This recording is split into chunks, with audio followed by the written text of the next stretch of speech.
I'm Esther, and today I want to talk about why loneliness in retirement can be dangerous. When we retire, we no longer see those coworkers on an everyday basis. We no longer have a set schedule that we have to hold ourselves to every day. And those feelings of loneliness can start creeping into our retirement life. It's hard to explain loneliness because it's not a thing. Loneliness is a deep sensation or a deep feeling that we feel.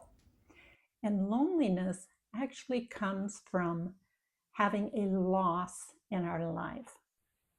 I spent a number of years feeling really devastatingly lonely after my husband had committed suicide back in 1992.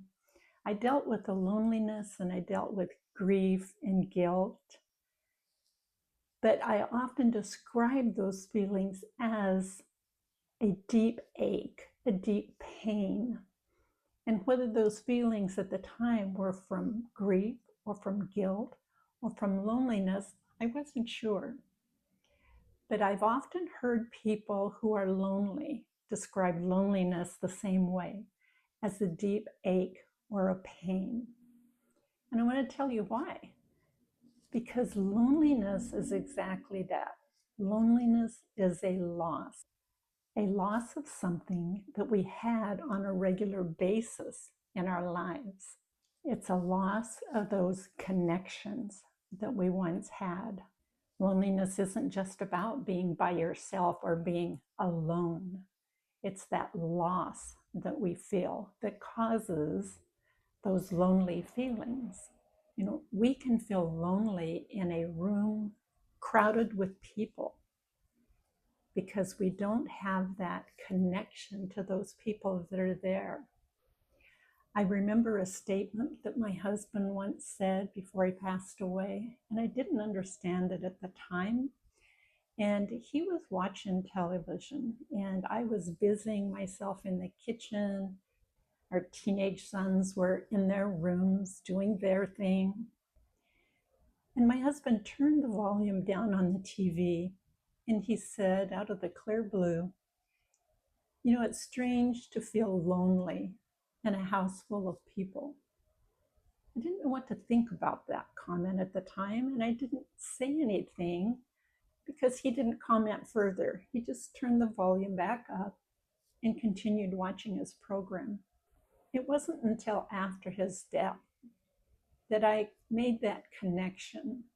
He was going through a lot of depression because he spent the last 10 years of his life in a wheelchair. He had been in an auto accident which broke his neck and made him a paraplegic. And so he was dealing with a lot of depression, a lot of feelings of isolation from not being able to work like he used to, not having those same connections with people that he used to. And obviously now, when I look at it, not feeling the same connection to his family either. When you have that desire to want to be included or to want to feel loved or wanted, and if those desires are not being filled, then that creates those aches and pains of loneliness. You can have a full calendar filled with social activities and still feel lonely. Or, especially if you're more of an introvert, you can be alone and still feel deeply connected to those people that you do socialize with. Our loneliness in retirement can very easily turn into health issues. We can start having insomnia, which creates fatigue. We start losing confidence in ourselves if we don't connect with people. And if we don't feel those connections, maybe we start withdrawing from social circles altogether and become more isolated. There's a difference between isolation and loneliness. Isolation is the quantity of the people around you. How many people do you have around, or do you keep yourself away from other people? Loneliness is the quality of the relationships of the people that you have around you. And that's why I said that even in a crowded room full of people, we can feel lonely because that quality of relationship is not there. As we get older, we're more vulnerable to those feelings of loneliness because, as I said, our social circle may start shrinking, and we need to take steps to overcome that. But also because we are getting older, our relatives and our friends are getting older too. And so more and more we're seeing loved ones and friends passing away. That in itself can cause loneliness, the loss of connection, that loss of companionship, but also even a grief can set in. And loneliness coupled with grief can really play havoc with our health. We start having insomnia. Insomnia leads to more fatigue. It leads to stress, and stress is tension in our bodies, and that tension in our bodies creates a rise in our cortisol levels. And that in itself could cause higher blood pressure, giving us a risk of heart disease and strokes. So we want to do everything we can to start combating those feelings of stress, those feelings of loneliness that can be a catch-22 in our health issues. We need to start learning to socialize a little bit, as hard as it may be for some of us.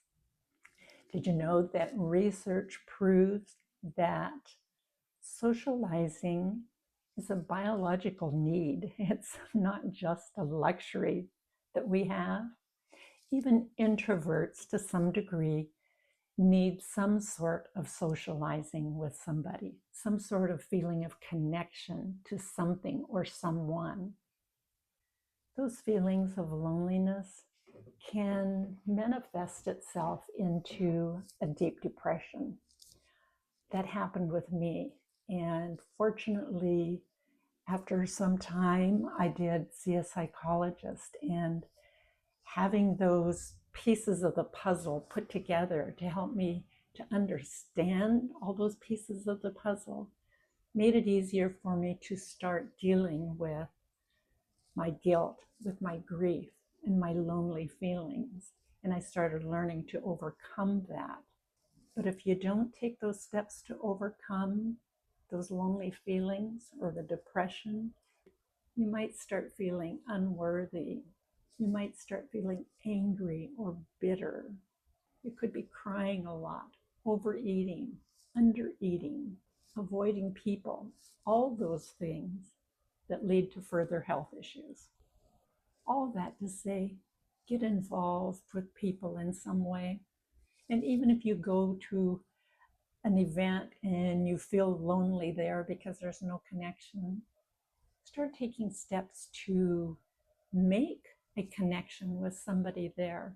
Look around the room, and if you see somebody else that's sitting there by themselves, chances are they're feeling just like you do. And so walk over and introduce yourself. And you could say, I don't think we've met yet before. How do you know the hostess, or what brought you here to this event? Ask some sort of a question to get the conversation going. I'm sure they would love to feel a connection with somebody else in the room too. And who knows, maybe that person will turn out to be somebody you really do connect with. But there's other ways too. Start sending text messages to your friend, or better yet, make a phone call. I'm terrible about making phone calls, but I'm the queen of text messages. But text messages don't always take away the lonely feeling, but it does help you to start feeling connected. And maybe in those text messages, you can invite a friend or acquaintance out for a cup of coffee or for lunch to get to know them on a little better basis. Make sure you are reaching out to connect. And if it's in your own household that you're feeling lonely, Don't let that keep going on. Have a family meeting and start talking about it. How can you overcome that loneliness in your own household? Can you start doing some family events that everybody is involved with? Board games is a great one because you interact with each other all the time when you're playing the board game. Brainstorm some ideas. What can you do to get out of that lonely feeling before your loneliness turns to depression? Loneliness can be dangerous, especially in our retirement years. Hit subscribe and follow along for other tips of living your best life in retirement.